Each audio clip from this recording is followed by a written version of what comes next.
Welcome to Durban, South Africa's vibrant coastal gem. Today, we begin our three-part walking tour in the historic heart of the city, where Victorian elegance meets Zulu and Indian heritage. Our journey starts at the Durban City Hall. Completed in 1910, this architectural masterpiece is a near-exact replica of Belfast's City Hall. Look closely at the flamboyant domes and statues that symbolize art, literature, music, and industry, a testament to colonial-era grandeur.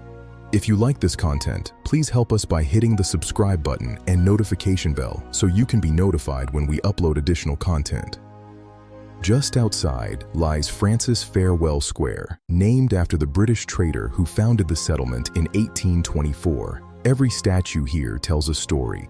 Step inside the City Hall and you'll find the Natural Science Museum, a treasure trove that has captivated visitors for over a century.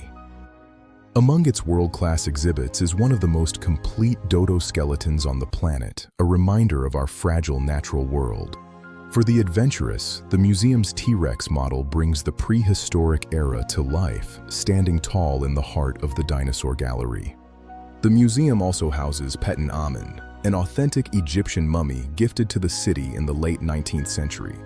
We now head west to Warwick Junction, the primary transport node of Durban, where 9 distinct markets converge to serve 500,000 people daily.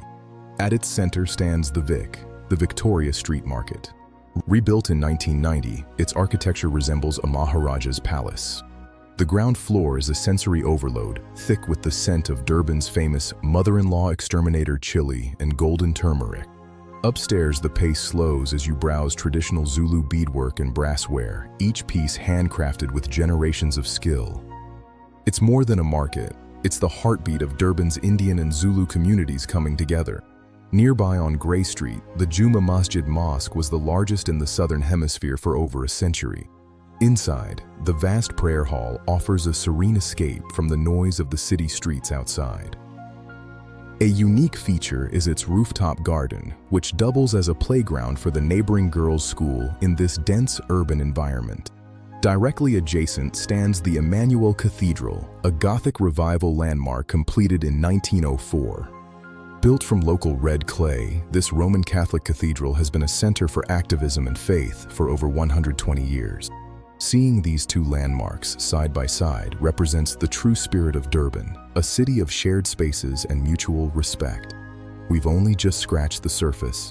Join us in part 2 as we head to the Golden Mile. Stay tuned. If you like this content, please help us by hitting the subscribe button and notification bell so you can be notified when we upload additional content.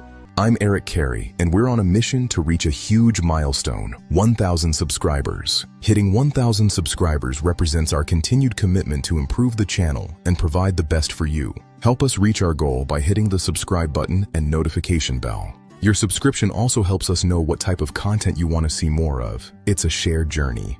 The goal is in sight, and with your help, we can reach it together. Join our growing community today. I'm committed to bringing you more value and better quality as we grow this channel to new heights. Thank you for being part of this. Don't forget to subscribe and hit the bell for more updates.